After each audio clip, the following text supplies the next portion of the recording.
bistvu bom kar začela z letom 1882, ko je Jean-Martin Charcot, utemeljitelj moderne neurologije in eden izmed vodilnih strokovnjakov na področju nevromotoričnih bolezni, v bolnišnici La Salpêtrière v 13. pariškem okrožju odprl eno izmed največjih in najbolj modernih nevroloških klinik tistega časa v Evropi. Kljub obširnemu raziskovalnemu opusu se je Charcot v občo zgodovino medicine ter klinične prakse opisal predvsem kot Napoleon histerije, ki je v svojih ključnih letih dela na kliniki La Salpêtrière iz histerije ustvaril osrednji problem svoje zdravniške kariere.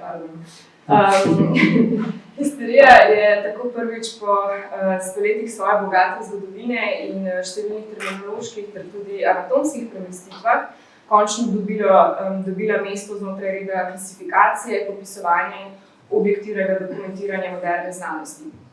No, klinika La Salpêtrière je že v Charcotovem času veljala kot osrednja institucija izjemne biopolitične zgodovine ločevanja, klasificiranja in nadzorovanja norosti.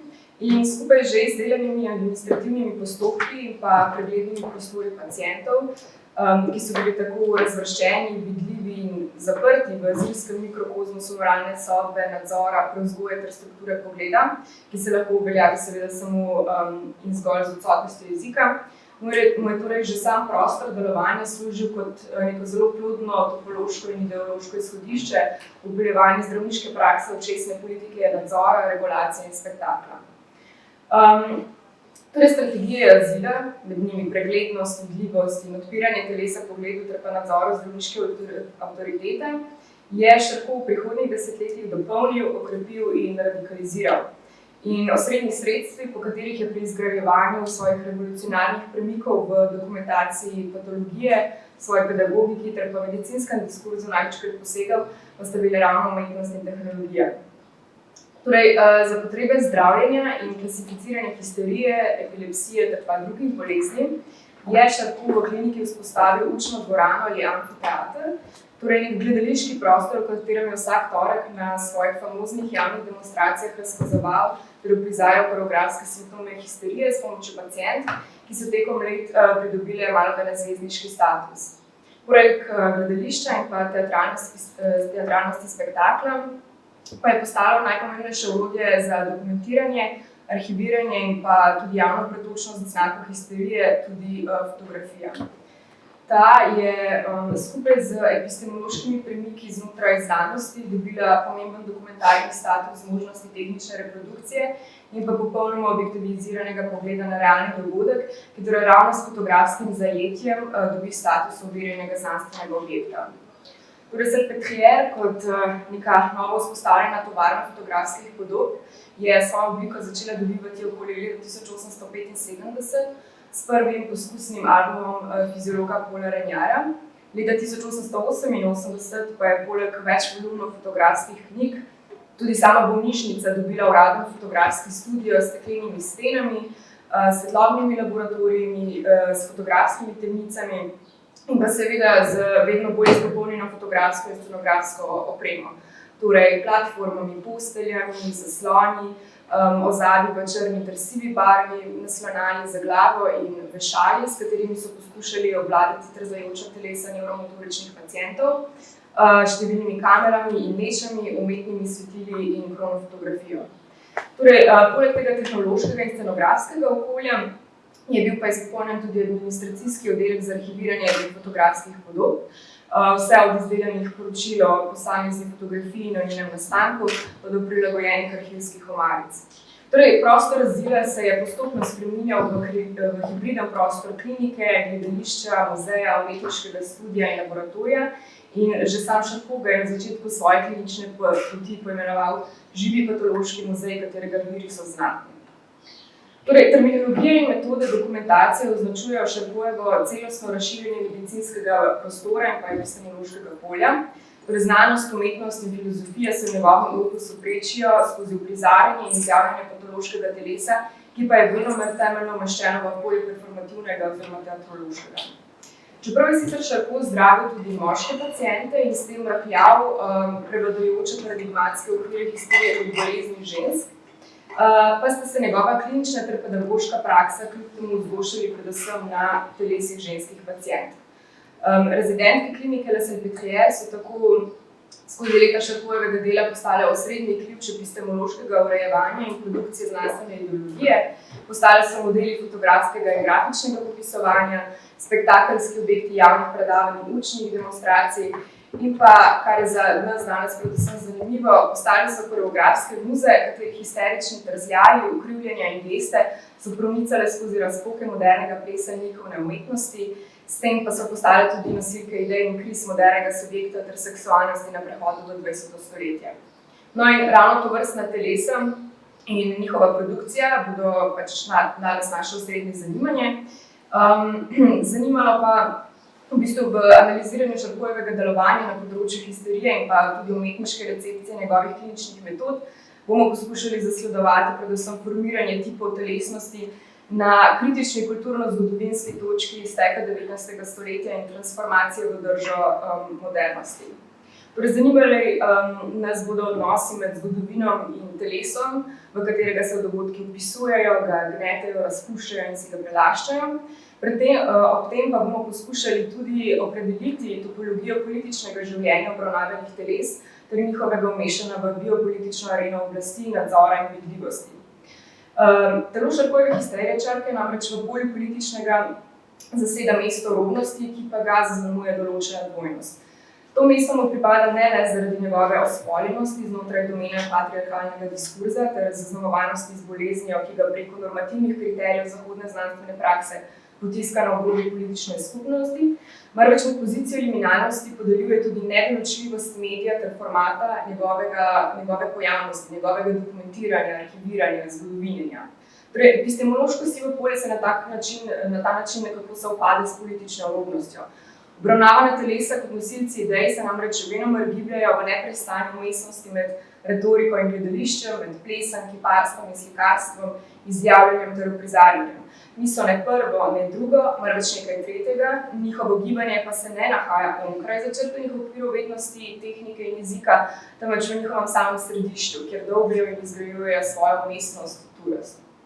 Torej, za vstopno mesto naše analize, ki bo tudi funkcioniralo kot njen nek pogojni povezovalni lok, bomo v bistvu izbrali osrednje vozlišče tranzicije telesa v specifičen model modernosti in to je gesta.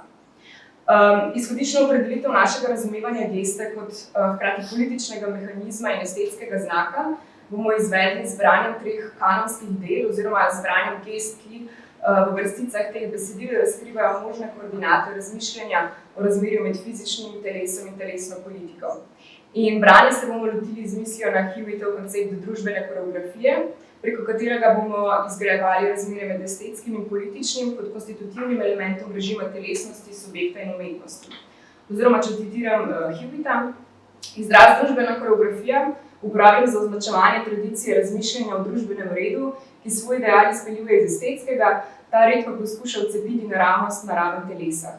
V svoji najeksplicitnejši obliki je ta tradicija opazovala dinamiko koreografskih konfiguracij, ki so nastale v plesu, nato pa te oblike skušala prenesti v širšo politično in družbeno sfero. Skladno s tem tovrstne družbene koreografije temeljno vlogo pripisujejo estetiki in njeni formulaciji političnega. Torej, vsa 3 obravnavana besedila umestijo gesto v središče javnega življenja skupnosti, torej na cesto, kjer se navadno odvije najbolj banalen prizor vzajemnega pripoznanja 2 oseb oziroma sprehajalcev. To je nek prizor, ki pa ga vodi ritualno kodificiran sistem znakov, zapisanih v sam akt in držo specifične geste tega pripoznanja. Torej, najprej kot prvo se srečujemo z zveznostjo med ideologijo, ki se materializira preko svoje funkcije konstituiranja posameznega individuuma v konkreten subjekt, in subjektom, ki je odločilen oziroma konstitutiven element za obstoj same ideologije, torej zveznostjo, ki je prav tako odločilna za Althusserjevo konceptualizacijo ideologije in ideoloških aparatov države. In ta zveznost je umeščena v nek teoretični teater cestnega sprehajališča oziroma gestualnega gledališča mehanizmov opisovanja politično polje vsakdana. Oziroma, če citiram Althusserja, ko na cesti prepoznamo nekoga, ki ga poznamo, mu pokažemo, da smo ga prepoznali in da smo prepoznali, da nas je on prepoznal, tako da mu rečemo dober dan, prijatelj, in mu stisnemo roko. materialna ritualna praksa ideološkega prepoznanja v vsakdanjem življenju. Konec citata. Torej, čeprav to zelo kratko citirano srečanje ostaja na ravni formalnega primera, ki ga kasneje negira z zategnitvijo časovne dimenzije interpelacije, torej individuum je vselej že subjekt, pa gesta vseeno ostaja v srednje vozlišče obstoja ideologije in umeščanja političnih subjektov, tako kot cesta ne zaseda mesta nevtralnega teritorija javnega življenja, marveč polje ritualnega konstituiranja družbenih teles. Oziroma, če se ponovno vrnemo k Tiserju, kar se nevidno dogaja zunaj ideologije, natanko na cesti, se v resnici dogaja v ideologiji. Tisto, kar se v resnici dogaja v ideologiji, je torej videti, kakor da bi se dogajalo zunaj nje. Vse to nas pripelje do sklepa, da ideologija zase nima zunanjosti, hkrati pa ni za znanost, za realnost, nič drugega kakor zunanjost. Konec citata. No, vloga geste pri produkciji estetske ideologije postane še toliko bolj pomembna z vzponom kapitalizma in meščanskega sloja, ki v 19. stoletju odnos do javnega bivanja spremeni v izložbeno koreografiranje vsakdana, utelešenje specifičnega potrošniškega družbenega razreda pa privede do spektakelskih form njenega samoizrazvajanja oziroma parade. Če se ponovno obrnemo na Hivita, že sam koncept kretnje je meščanski v smislu, da s koreografsko utelesitvijo skuša posplošiti in naturalizirati jezik določenega razreda. Konec citata. Torej, ta zveza gesta jezik postane osrednja točka težnje meščanskega razreda po izumljanju sistemov označevanja in klasifikacije telesa ter režimov berljivosti njegove gestualne produkcije. No in skrb za kategoriziranje odnosa med formom in pomenom specifičnega gibanja ali modalnosti telesa pa potem privede do poplave znanstvenih in umetniških poskusov, navsezadnje pa tudi do novih metodologij njihove recepcije. Za primer se moramo obrniti zgolj k začetkom ikonografije ter ikonologije Panofskega in ponovno se srečamo s prizorom ceste, geste in pa njenega umeščanja znotraj reda forme in pomena, dejanja ter njegove podobe. Če citiram, ko me znanec na cesti pozdravi tako, da privzdigne klobuk, vidim s formalnega stališča le spremembo nekaterih detajlov v konfiguraciji, ki je del splošnega vzorca barv, linij in balonov, ki tvorijo moj vidni svet. Ko to konfiguracijo identificiram kot objekt gospoda, spremembo detajlov pa kot dogodek, privzdigovanje klobuka, sem že prekoračil meje čisto formalnega zaznavanja in stopil v prvo območje motivike in pomena. Konec citata. Torej, 19. stoletje bomo označili kot dobo normativiranja telesa preko podrejanja specifičnim režimom berljivosti, ki pa omogočajo spektakelsko dimenzijo koreografije meščanske parade.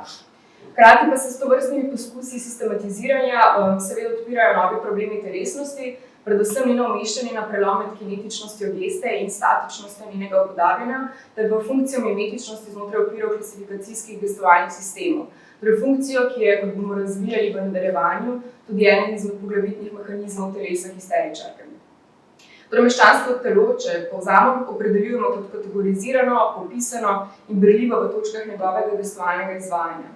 No, na prehodu v 20. stoletje pa ga skupaj z občimi družbenimi transformacijami in pojavom umetniških avantgard doživi pretres.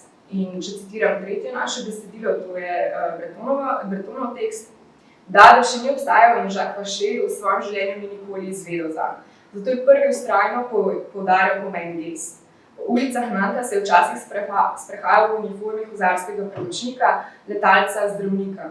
Zgodilo se je, da se je, ko je šel mimo, pretvarjal, da vas ni prepoznal in da je nadaljeval pot, ne da bi se ozrl. Vacher ni segel v roko, ne v pozdrav, ne v slovo. Konec citata. Torej, ta konec parade oziroma razpad meščanske geste označuje ta prelom s specifičnim estetskim režimom in načini reprezentacije družbene strukture meščanstva 19. stoletja. Drža modernosti in modernizma začrtata produkcijo novih tipov telesa in očesne politike, gesta pa se prične pretapljati v nove gibalne forme modernega plesa, ki prelomijo s tehnično virtuoznostjo baletne umetnosti ter v svoje okvire uprizarjanja vključujejo ostanke družbene koreografije iz teklega prostora in časa.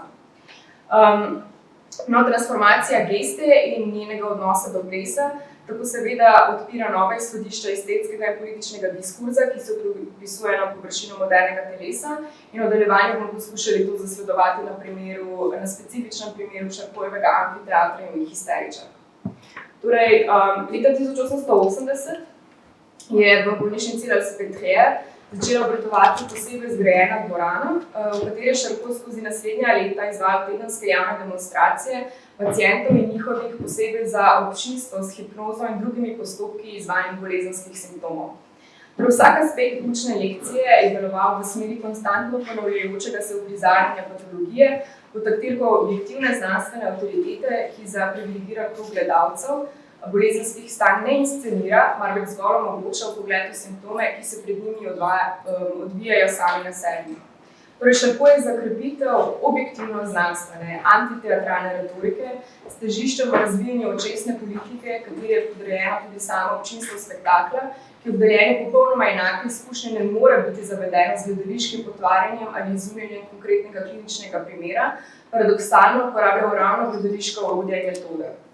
Torej, prostor, ki kljub uveljavljenemu poimenovanju ni bil zares amfiteater, marveč pravokotna dvorana z vrstami lesenih stolov, je bil v celoti črne barve in je tako onemogočal kakršnakoli svetlobna odbijanja ali motnje, čemer je posnemal fotografske studije tistega časa. Ko so se gledalci poselili na svoje sedeže, se je potem začela odvijati ta uvodna hierarhična procesija medicinskega osebja, ki je seveda še dodatno počrtala privilegiran položaj znanstvene avtoritete. Prvi je v dvorano vstopil Charcot, nato vodje specialističnih oddelkov, kot so recimo oftalmologija, fotografija, histologija, hidroterapija, elektroterapija. Za njimi posebni gosti in splošni vodje klinike, potem pripravniki, dodiplomski študentje in na koncu še ostalo osebje. Zadnji je pred občinstvom prišel preučevani pacient, ki je predtem čakal v čakalni sobi ali pa celo za zavesami oziroma gledališko pregrado in v samo dvorano je bil največkrat prinesen na stol. Ko so vsi zasedli predpisana mesta, so se okna zatemnile in prižgale so se robniške luči oziroma footlights, ki je bil sicer tudi glavni vir stenske osvetljave tistega časa in te so bile seveda usmerjene zgolj v pacienta. In če je demonstracija zahtevala osvetljavo specifične lastnosti ali dela telesa, so bili uporabljeni posebni kalcijevi reflektorji, ki so omogočali popolno vidnost pacienta. Ta je bil tako edina svetlobna točka znotraj dvorane. No, Charcot pa se je poleg luči posluževal tudi diaprojektorjev in megaskopa, kiparskih del, mavčnih odlitkov pacientov in pa fotografij, ki so skupaj razmeščale lociranost preučevanja bolezni onkraj samega telesnega nosilca. No, sprva je bil potem pacient naprošen, naj se sleče in izvede nekaj preprostih gest, kot so sedenje, hoja, pitje in tako dalje. Torej, geste so služile kot ključ normativnega opredeljevanja patološkega in demonstracije razlike med normalnim in abnormalnim. Razprostiranje bolezni, njeno umeščanje v retorični model razlaganega monologa zdravniške avtoritete, razvrščanje poimenovanja ter označevanje znotraj kliničnega diskurza, pa je seveda potekalo skozi točno določen režim očesne politike in znanstvenega modela vrednosti. Charcot je kot glavno orodje svojega pedagoškega nastopa uporabljal medicinski pogled, ki se je v klinični medicini 19. stoletja uveljavil tudi kot srednje epistemološko vodilo znanstvene prakse. Torej, to je pogled, ki hkrati pomeni videti in vedeti, ki torej telo in njegovo patologijo raztelesi, fragmentira in posploši na osnovne lastnosti geste, znotraj katerih potem išče pomenljive vzorce porajanja, delovanja, odstopanja. Torej, Charcotov pogled, ki pušča telo, naj se svobodno kaže v svoji bolezni, je, če citiram Foucaulta, pogled, ki opazuje, se vzdrži slehernega posega, je nem in negiben. Opazovanje pusti stvari takšne, kot so, nič od tega, kar je dano, ne ostane skrito. Čistost pogleda se pri kliničnem zdravniku navezuje na neke vrste tišino, ki mu omogoči poslušanje. Klinični pogled ima to paradoksalno lastnost, da sliši govorico, medtem ko zaznava določen prizor. V kliniki je to, kar se kaže, izvirno to, kar se govori. Konec citata.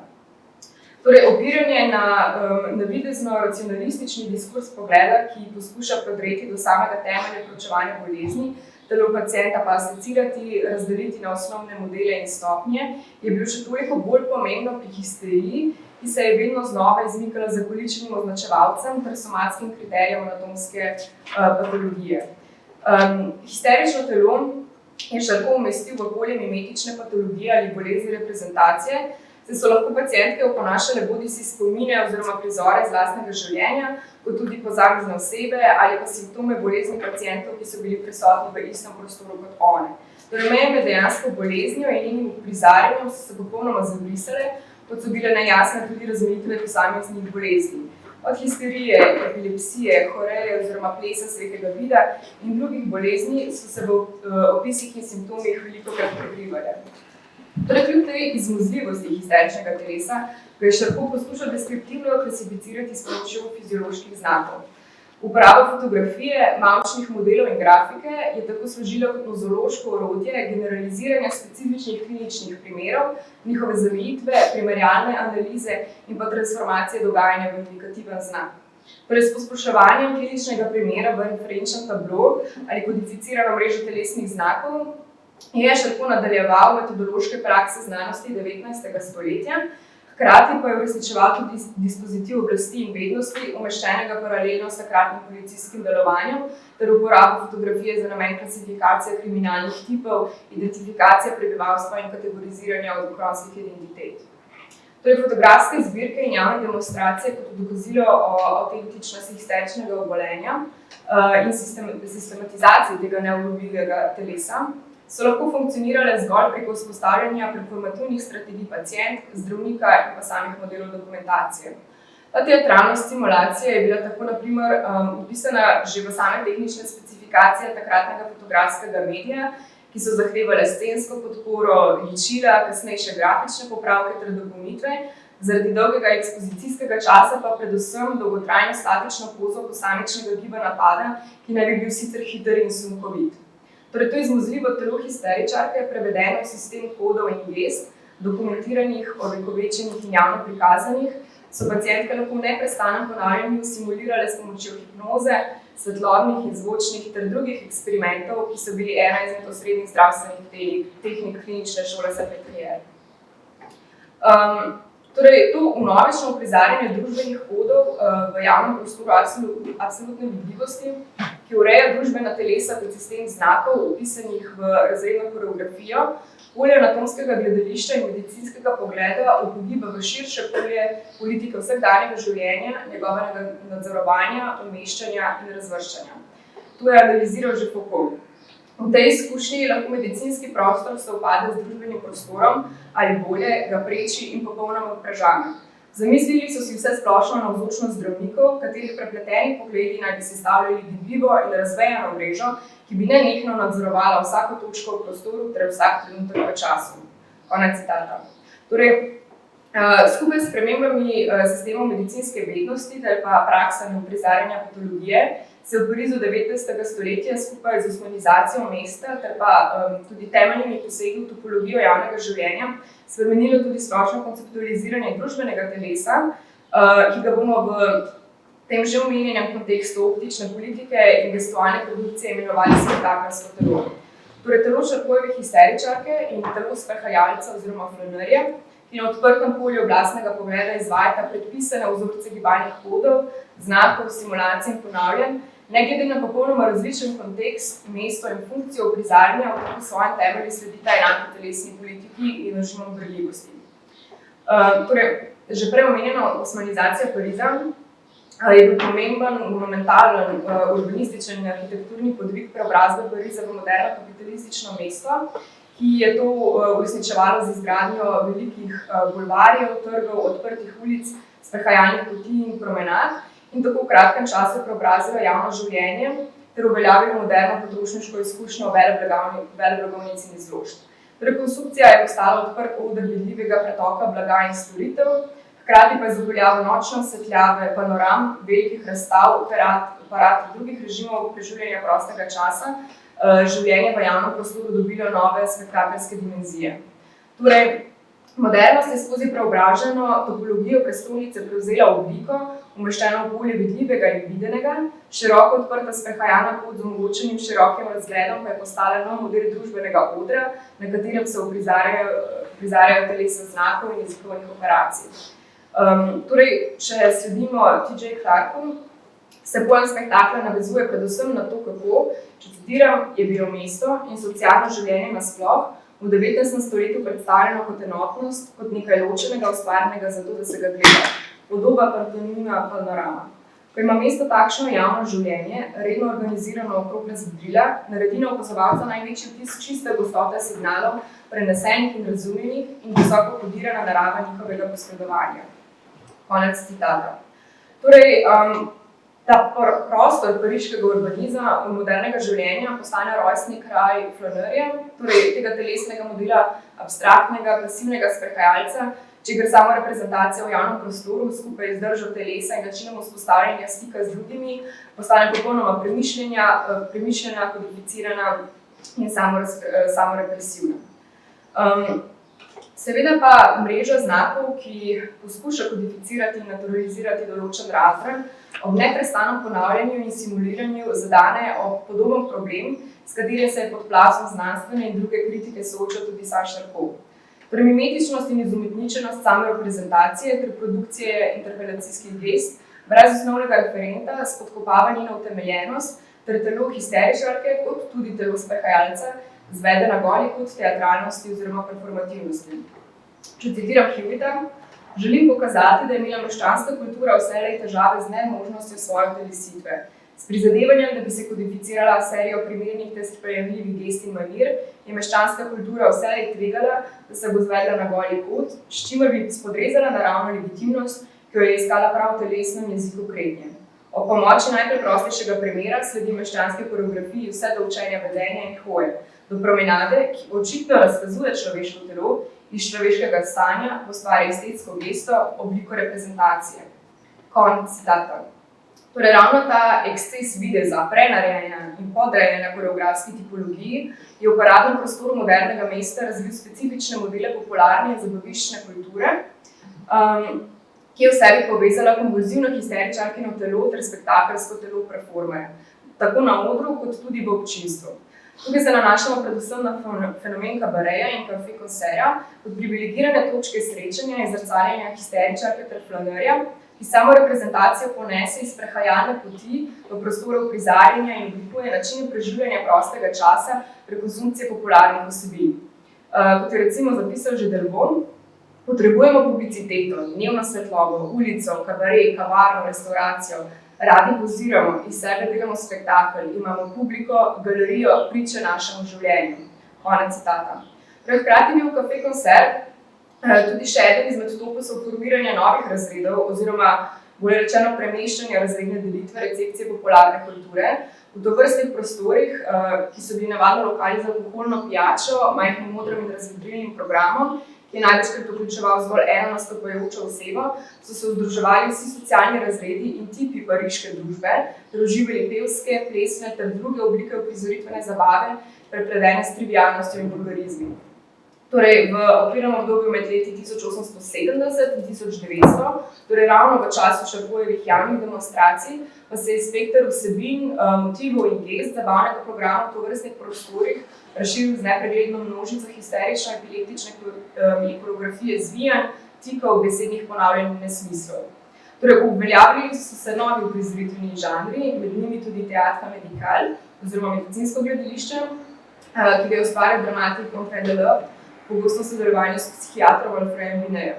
Njegov pomemben element je bila poleg medicinsko-klinično obarvane vsebine, predvsem participacija občinstva, ki je vse skozi glasno vpilo, kričalo in se burno odzivalo na dramsko dogajanje, hkrati pa je bila pri tovrstnih uprizoritvah splošna praksa tudi prisotnost nemalokrat potrebovanega zdravnika. Torej, vez med histeričnim dogajanjem na odru in odzivi oziroma vzorci ponavljanja tega dogajanja med samim občinstvom je bila ena izmed glavnih premis uokvirjanja takratne popularne kulture kot konvulzivne, epileptične in histerične, čemur seveda lahko sledimo tudi v retoriki in recepcije. Torej, mimetičnost histerične pacientke, ki lahko zgolj v površnem stiku z drugo pacientko povzame njene gestualne vzorce, je bila sopostavljena magnetizmu spektakla, telesnih avtomatizmih in hipnotičnih učinkih histerične koreografije. Če citiram Gordon, strah pred okužbo je glavna povezava med histerijo in popularno kulturo. Okužba se pojavi med prenosom električnih šokov ali sunkov med nastopajočim in gledajočim, to pa je omogočeno s posnemanjem histerije. Konec citata. Torej, poleg novih zvrsti pa se je uveljavila tudi zelo obširna nova tipologija kabarejskih izvajalcev. Med drugim je bil to tip idiotskega komika, alkoholika, potem je en tip, ki se mu reče gourmet, ki ima značilne ekscentrične kostume in geste, potem gombade. To so bili pevci, med njimi je najbolj znan Molus, Potem so bili pevci, ki so izvajali jezikovne nesmisle, potem ekstremno popularen tip je bila epileptična pevka, potem se je pojavila široka tipologija šepajočih pevcev in pa fenomenov. To so bili pa nastopajoči, ki so svoj uspeh dolgovali predvsem neobičajnim telesnim deformacijam. Torej, skupno vsem žanrom je bila nemirna koreografija histerično-epileptičnega napada, ki je v občinstvu vnesla enako trzanje, smejanje, buljenje in druge intenzivne telesne reakcije. In o tem sta pisala tudi brata Goncourt. Če citiram, bo v zadnji gledališki oder z robniškimi lučmi in na njem komik v večerni obleki. Pel je nepovezane stvari, v njih pa vpleteno kahljanje in hrup kmečkega dvorišča, zvoki živali v vročini, epileptične gestikulacije, idiotski ples svetega vida. Občinstvo je ponorelo od navdušenja. Lahko se motim, vendar pa se mi zdi, da se približujemo revoluciji. V publiki sta gnilova in neumnost, smeh, tako nezdrav, da bo potreben velik preobrat, pretapanje krvi, za očiščenje zraka in same komedije. Torej, ena izmed osrednjih uprizoritvenih oziroma plesnih form, v katerih sta se telo histeričarke in pa strateška ekshibicija nebrzane seksualnosti ter primitivnih nagonov zgoščali najbolj artikulirano, pa je v letu 1885 s plesalkama Guy Debus in La Goulou, ki sta kmalu zavladali pariškim plesnim dvoranom, postal Can-Can. Torej, recepcija četvorke, raznožk, visokih brc in dvigovanja kril se v takratni kulturni kritiki opirala predvsem na retoriko križane histeroepilepsije in nizkih evolucijskih stopenj, ki so se izvajale predvsem v polju uprizarjanja ženske seksualnosti. Če citiram ene izmed takratnih kritik, epilepsija je za ples to, kar je za plesem upitje groznih kuplejev iz globin umazanih potokov. Vse skupaj pa postane še bolj zverinsko, ko je epileptik ženska plesalka. Iz očarljivosti ženske ta nova zapuščenka ustvari težko umesljivo, nezdravo cepetanje in bizarno brezpostnost, ki spominja na živčno bolezen v tistem obdobju tresavice in zvijanja, ki ga je znanost sama poimenovala obdobje kronizma. Konec citata. Torej, če je Can-Can v času La Goulou predstavljal predvsem uprizoritveni format ekscesa užitka in odklon od prevladujoče inhibicije ženskega telesa, pa je nekoliko kasneje, torej med leti 1880 in 1890, Jean Avril že prešel v nastavke avantgardnega in ekspresionističnega plesa. Torej, Avril je pri 13 letih pobegnila od doma, potem pa je bila leta 1881 pripeljana v La Salpêtrière, ki jo je Charcot 18 mesecev zdravil za sidenemovo horejo. In ravno tam, v tej kliniki, naj bi ona odkrila zametke svojega gibalnega izraza, ko je na plesu v maskah, ki ga je organizirala bolnišnično osebje v prvi lemojo klinike, simptome svoje bolezni, torej izključena drža, trzanje, nekontroliranje in sunkoviti gibi, prvič pretvorila v plesne korake. In kot je bila takrat klicana, Orhideja v deliriju oziroma Nora Jane, je kasneje potem postala Can-Can plesalka v Moulin Rouge. Znana pa je bila ravno po zelo originalni koreografiji usločenega hrbta, zvijanja udov in pa specifičnega trzajočega gibanja ter brcanja z nogami sklenjenimi v kolenih, s katerimi je izrisovala ponavljajoče se krožne oblike. Torej, vključevanje gibalnih kodov histeričarke, kot lahko vidimo na samih fotografijah, je tako uporabila za razvijanje avtorske plesne forme, ki jo je potem podkrepila še z originalnimi kostumi, kjer je potem končno tudi prekinila z neko uniformiranostjo Can-Can plesalk. Torej, uporabljala je svileno in muslinasto perilo v črni barvi, potem v zeleni, vijolični, modri, oranžni in v bistvu z neko popolnoma originalno podobo že začrtala pot k uprizoritvenim eksperimentom avantgardnih gibanj. Torej, histerična koreografija sprva epistemološki model prostora znanstvenega gledališča in spektakla se tako počasi vztrajno premeščal v izumljanje novih načinov uprizoritvenih formatov ženskega telesa.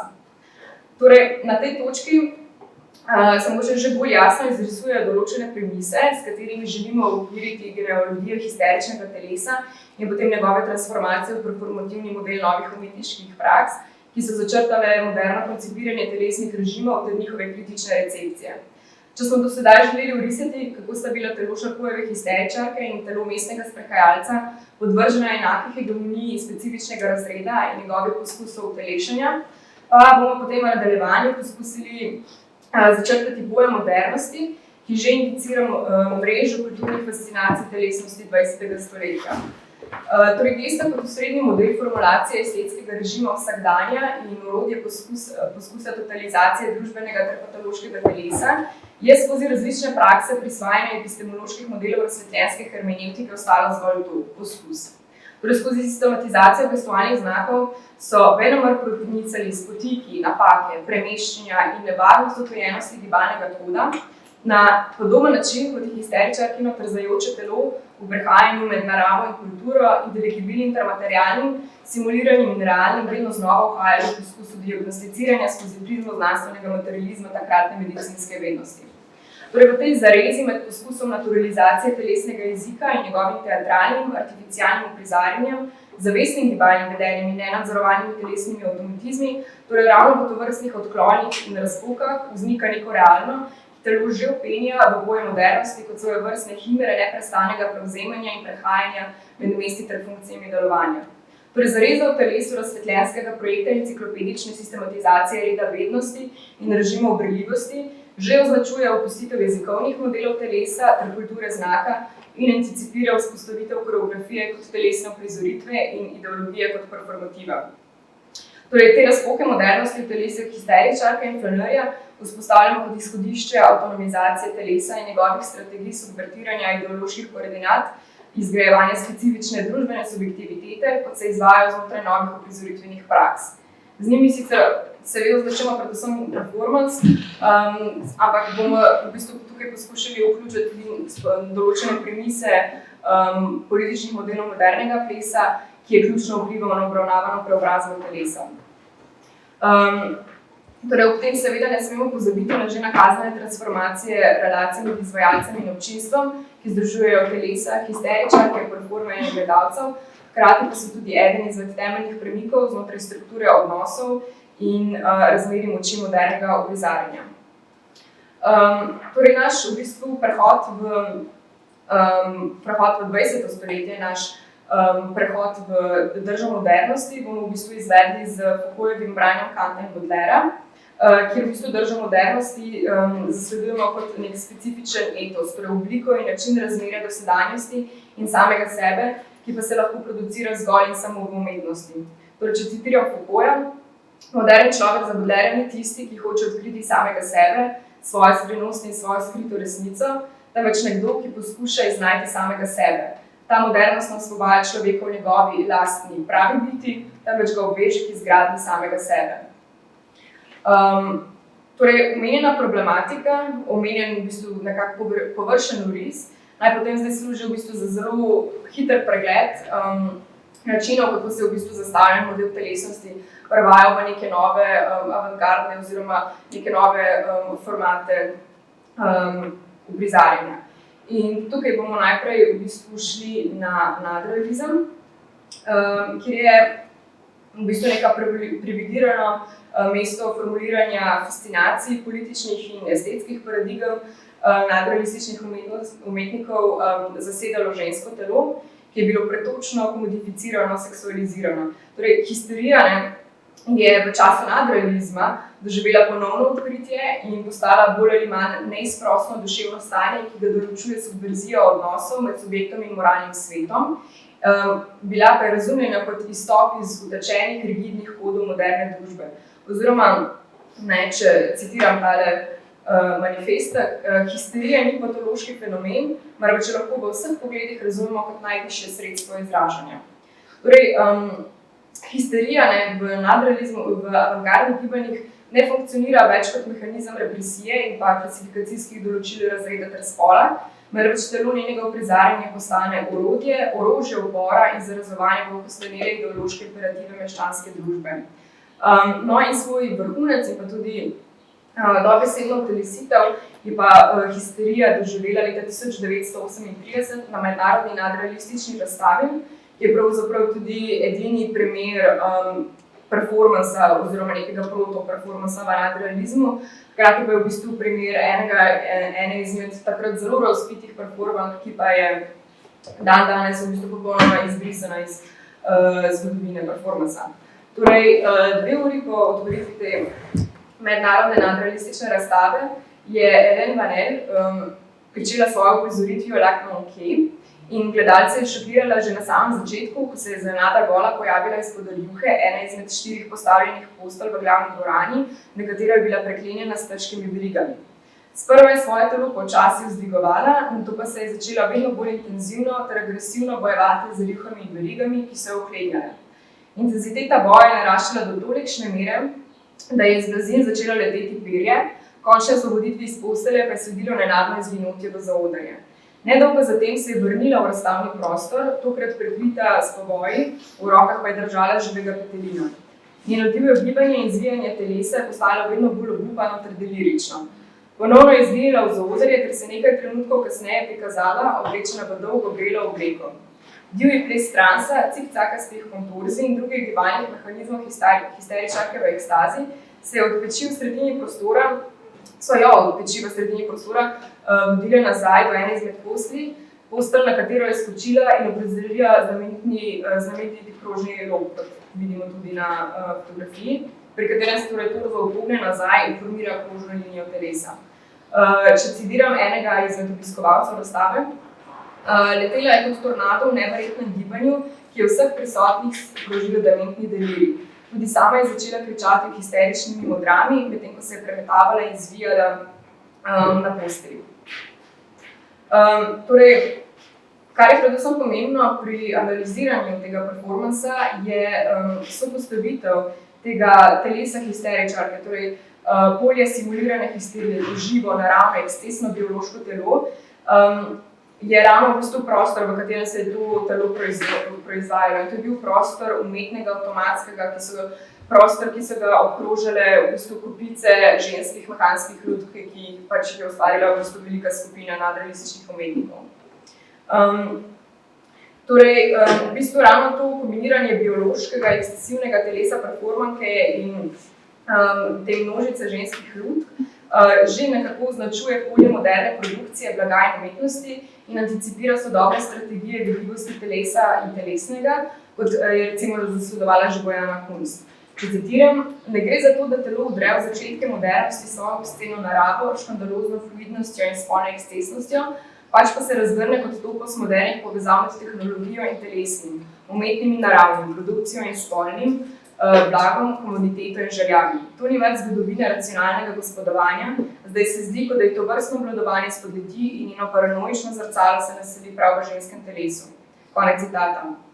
Torej, paranoja in nezmožnost umešanja lastne sedajnosti v enciklopedične sisteme konstituiranja družbenega telesa v času kapitalistične produkcije in tehnološkega vzpona žensko telo penja v fobično mesto vmes, na točko samega križanja modernih povezav in razvezav, simulacij in prenarejenja, kjer histerija kot bolezen igre, zrcal in uprizarjanja dobi privilegirano mesto. Torej, formulira se neka nova, drugačna razprtost telesa med naravnim in tehnološkim, moškim in ženskim, odziv nadrealistov v konceptualizaciji ženske lutke in avtomatov pa je bila seveda izrazito fobična in fetišizirajoča hkrati. Torej, ta fluidnost identitete in komodifikacija telesa, ki sprožata temeljno fascinacijo in obenem eksistencialno negotovost, tako modernost opisujeta v performativno telo simulacijske patologije, ki ob spremljavi ženskih lutk še zastri retoriko nedoločljivega in izmuzljivega. Če se ponovno obrnem na Kunst, bolje je reči, da se samo telo neprestano predareja med naravo in kulturo, neprestano prevzema in premešča pozicije. To pa je tudi eno od temeljnih strategij nove vidljivosti telesa kot komoditete blaga. No, podobne prakse bomo zasledovali v bistvu še v zadnjem nekem praktičnem primeru postmodernističnega body arta oziroma performansa, in to pa na primeru francoske umetnice Orlan, ki je serijo radikalnih performansov operacij začela leta 1990.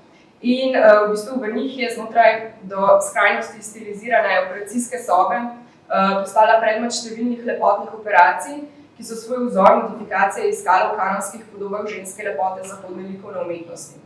Torej, ta baročna teatralnost anatomskega gledališča se je preko uprizarjanja ekstese dopolnjevala v zarezah mesa in alteracijah avtoričnega telesa, ki je tako prejela ustnice Boucherjeve Evrope, čelo Mona Lise, brado Botticellijeve Venere in tako dalje. Torej, zaradi lokalne anestezije je del preobraženega telesa omrtvičen, Umetnica pa je v aktu operacije venomer prisotna, torej bere teoretska besedila, najraje Lacana, vodi in moderira celoten operativni proces, ki je seveda do potankosti izrežiran in dramaturško premišljen gledališki ritual, v njem pa se odpira nov model subjektivitete, torej temeljno telesen in mesen. Mesena umetnost, kot Orlan pa imenuje svojo prakso v spremnem manifestnem besedilu, odkriva kulturne in tehnološke opise znanstvenih protokolov, odprto telo pa umesti v samo središče politične debate. Torej, z odpiranjem, z obračanjem notranjosti telesa navzven, znotraj privilegiranega prostora anatomskega gledališča, Orlan prevzema izhodišča razsvetljenskega telesa kot znanstveno-tehničnega objekta pogleda in objektivne avtoritete njegovega tolmačenja, kot tudi Charcotove teatrološke pedagogike histerizacije ženske, zato da lahko v inscenaciji lastne tehnične modifikacije osvetljuje in subvertira instrumentalizacijo telesa znotraj kartezijanskih premis zahodne družbe. Torej, če citiram Kunst, prav v anatomskem spektaklu oziroma anatomski seansi, katere ritualnost je razsvetljenstvo razvilo do podrobnosti, se torej srečajo nekateri poglavitni razsvetljenski estetski diskurzi o telesu, ki z globokimi rezi v telu razkrivajo podobo idealnega, nemogočega in artificialnega telesa. Torej, ta prostor operacijskega teatra kot visoko kodificirano polje fetišizacije in objektifikacije ženskega telesa Orlan radikalizira in v njemu prizori nove odnose med subjektom, telesom in političnim diskurzom.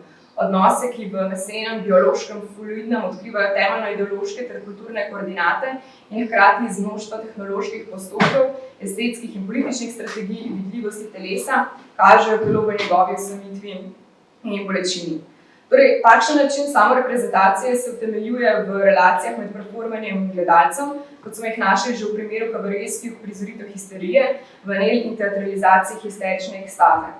Tu je recimo zasledovala že prav tako ponovno Kunst. Če citiram, Orlan nas potegne v visceralno identifikacijo s telesom, ki je razpokan. Obraz nas ščemi in se pači, ko gledamo, kako razdirajo njenega. Zaužijemo ga, tako kot ono zaužije nas. Podredimo se globoki identifikaciji z njenim surovim mesom. Konec citata. Torej, poleg artificialnosti in kužnosti te uprizoritve, pa serija operacij Charcotova histeričarka združuje tudi konceptualiziranje arhivskega telesa, saj je recimo Charcot za utemeljitev patološkega telesa in pa strategij njegovega uprizarjanja uporabljal metodo plastenja oziroma analitičnega raziskovanja umetnostno-zgodovinskih podob in na podoben način tudi Orlan za razkrivanje sodobnih taktik postmodernističnega telesa na sebi izvaja reinterpretacijo umetnostno-zgodovinske ikonografije in načinov upodabljanja. Torej, z nekim zavestnim navezovanjem na tradicijo slikarstva, na tradicijo evropskega portreta, se pred nami razprejo novi subverzivni preobrati in razmerja med statičnimi likovnimi praksami ter uprizarjanjem identitete. Živo sliko, ki je pač tudi ena izmed osrednjih razmerij, upisana v telu Charcotove histeričarke. In v tovrstnem novodobnem avtoportretiranju mesa pa se z Deleuzeom skriva še zadnje stičišče histeričnega telesa. Če citiram, slikarstvo histerija oziroma spreobrača histerijo, ker neposredno ponuja v videnje samo prisotnost. Konec citata. Torej, če nekako probam vse skupaj zaobjeti, razvoj in transformacija histeričnega telesa kot specifičnega modela uprizarjanja in družbenega koreografiranja ter povezavo med estetskimi režimi in njihovimi politično-ideološkimi premisami so nas ne glede na kontekst posamezne analize pripeljale do dveh ključnih modelov telesnosti, ki seveda vsebujeta pač še veliko neraziskanih izhodišč. Prvi model telesnosti se nahaja v tem pojmu skulpturnega gledališča in gledališke skulpture, ki jo razumemo kot recipročen odnos med telesi likovne dokumentacije in arhivskih podob, ter pa samim uprizarjanjem oziroma inscenacijo tovrstnega arhiva v odnosu do aktualnosti lastnega projekta. Torej, soočamo se s prepletom zgodovine retorike, gledališča, likovne umetnosti in znanosti, torej na eni strani likovnimi upodobitvami prizorov, gest in mimike, ki služijo kot temelj znanstvene metode in klasifikacije fizičnega telesa, hkrati pa kot upodobitev gibanj v prizoritveni tablo, ki se prevaja v koreografijo, v sebi že nosijo temeljni element gledališkega. Na drugi strani pa se ponovno srečujemo z uprizoritvenimi telesi patologije, ki v izvajanju specifične gestualne produkcije uprizarjajo temeljni kot likovnih klasifikacij giba, hkrati pa se s podrejanjem telesa samemu mediju njihove dokumentacije, na primer fotografije, izvajajo na žive, statične skulpture, tabloje.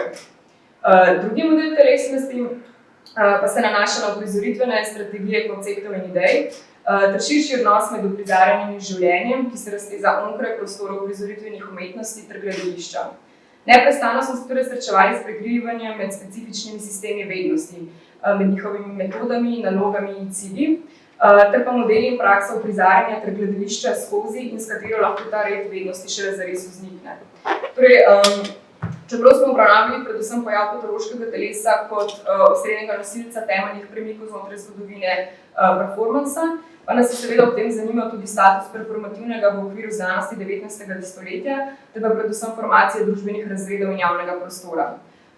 Seveda smo ob tem nemalokrat uvideli inherentno zvezanost med telesi središčega javnega življenja in telesi njegovega robu odklona. Tako je morda najbolj radikalen preobrat povezal med artificialnostjo, teatralnostjo, mimetičnostjo in ekscesnostjo. Kot znaki ženske patologije določujejo njen razvoj in umeščanje v polje spektakla, hkrati pa kasneje postanejo ravno ti znaki in mediji novega, subverzivnega uprizarjanja ženskega telesa. Mislim, da bom na tej točki raje končala, že tako sem predolga. Tako da, če ima kdo kakšno vprašanje, da pa hvala za pozornost.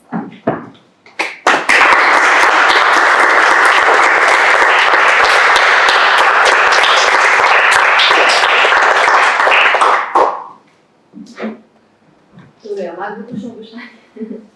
Jaz vem, da imamo enega strokovnjaka za flonerizem. Sorry. Sorry, glupično vprašanje. Ok, poprosti. Tudi do drugo.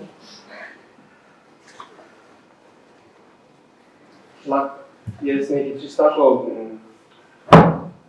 mogoče malo splošno pa naivno vprašanje, pa mislim, da mogoče obstaja, če recimo povezujemo neke patologije s tem, kako lahko proizvedeš neko drugačno subjektivnost ali pa pač neko drugačno umetnost, ker ta poanta mi bo vse dobro, kako izkoriščaš neke gibe, ki so načeloma pripadajo neki patologiji za nek art, pač recimo, da je to neka nova subjektivnost, kakorkoli. Mogoče obstaja neka meja tega, kaj lahko iz neke patologije preneseš v neko potencialno za umetnost. Recimo, čisto se malo razmišljalo, pač histerija se zdi ful tak lep primer, kako imaš neke take zelo ekscesne gibe, zelo sunkovite gibe, ampak če imaš pa recimo neko depresijo, pa neko telo, ki je pa v bistvu ful neatraktivno tudi za pogled. A misliš mogoče, da obstaja neka meja, kaj bi lahko prenesel iz neke patologije potencialno za neko umetnost? Recimo, glede depresije se malo razmišljalo. A veš, nekaj, kar mogoče, kaj je trenutno na meji, pa ne vem, če bi se čisto izkoristil za nek art. Čeprav mogoče je pa ravno depresivno telo v svoji pač nespektakularnosti nek negativen odklon, ki bi lahko pač ravno zaradi tega tudi bil potencialno izkoriščen oziroma uporabljen v nekih uprizoritvah. Ne vem, mislim, kaj pa vem, zdi se mi, da je mogoče histerija tudi zato toliko vabljiva, zaradi tega, ker je histerija res toliko širok kroven nek pojem, ki je obsegal toliko enih patologij. Mislim, histerija je bila vse, na neki točki je bilo zehanje, tisti prvi ključen simptom histerije. Pač v bistvu, histerija, mislim, da je vabljiva ravno zaradi svoje zelo obširnosti, ker vključuje vse, ker ni zelo točno določljiva, ampak mislim, da kar se tiče prevajanja umetnost, bi rekla, da ne, meja ni, oziroma odvisno od specifičnega izvajalca, ampak se mi zdi, da je mogoče zanimivo ravno to, da mislim, da meje ni. Ne vidim je zares. Tudi na primeru depresije, zakaj pa ne? Recimo Andrej Leprik, on nekako v svoji knjigi izpišče to oči ples ravno to telo, ki se ustavi, to neko katatonično telo, ki lahko bi mu rekli tudi depresivno telo, na nek način, po moje, želi ravno to, postaviti telo, ki bi subvertiralo ta neskončen tuk, hitri tuk kapitalizma. Tako da v bistvu so te primeri, mislim, da so dobro tajno razdeljeni. Sem razmišljal pred Stivinovi, da bi nekdo prijeta ljudi. Sam se ni nekaj groben primer, ker on je nekako se mi zdi, da je to kontraproduktivnost imeti tem kot depresija za nekaj, kar je že načeto same depresivnosti. Ne moreš niti narediti neke geste, ker si že utrujen od geste same. Zato mislim, seveda se verjetno nekaj dalo, se mi pa zanimivo, recimo, nek premik patologiji, kako ti lahko problematizira neke umetniške prakse, ne, se v bistvu se zadnji pomislim,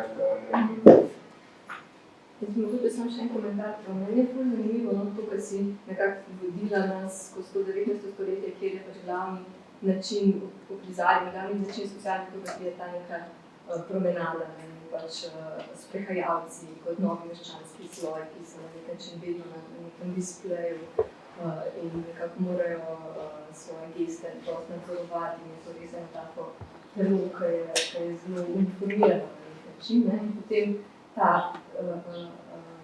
histerija in pojav psihoanalize, ki nekako odpre ta telo. Samo zanimivo je, kot pač sama omenjaš, da je ta odprtost tega telesa vedno na primeru ženskega telesa. Ne? Potem to žensko telo ponovno objektificirano. In se mi zdi super ta analiza, ne, kako v bistvu ženska iz tega na nek način uprizarjanja lastne histerije, ker, kot si rekla, ni jasne meje, kaj je uprizarjanje histerije in kaj so dejanski simptomi histerije. Ne. Tako iz tega uprizarjanja, prav iz tega pozicije tega gledališča, ne, iz pozicije odra v tisti medicinski dvorani, se mogoče tega zavem. Potem skozi performativne umetnosti zares poskuša to telo na ta način iztrgati iz tega pogleda, na nek način moškega pogleda, medikaliziranega pogleda. To se mi zdi, da smo samo tako kot komentar, kako pelješ to linijo.